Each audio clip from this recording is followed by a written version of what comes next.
برادران عزیز، این یکی از بهترین دوخی فروش زمان و مکان.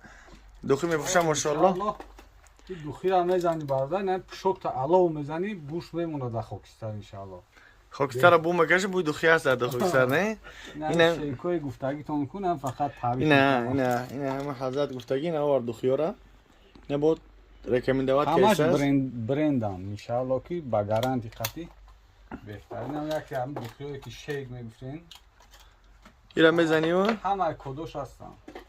بله اریگینال کیور کد قدی اگر که بار نکنین کیور کد قدی میزنین انشالله که بوش چند قم میمونه شیرینر؟ یک هفته. اگر بوش رویش هم میمونه، اگر که علاوش هم زنی میمونه در خاکستر ها. این دوخی دوبایسکی رم هست، پرفیوم دوبایسکی. میتونیم که انشالله که رقم ها روی اکران زنگ بزنین در خدمت هم برادرها.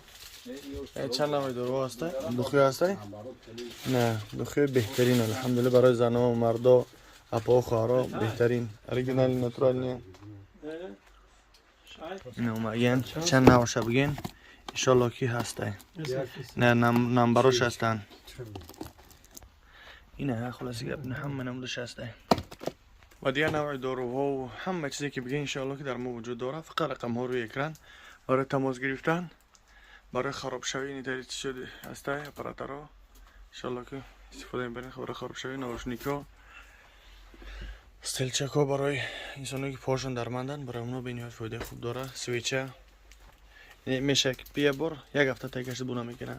مزه فرینگ 400 سوم بیسیریو سراغ میکردن. اپیدیون پاستا 500 سوم.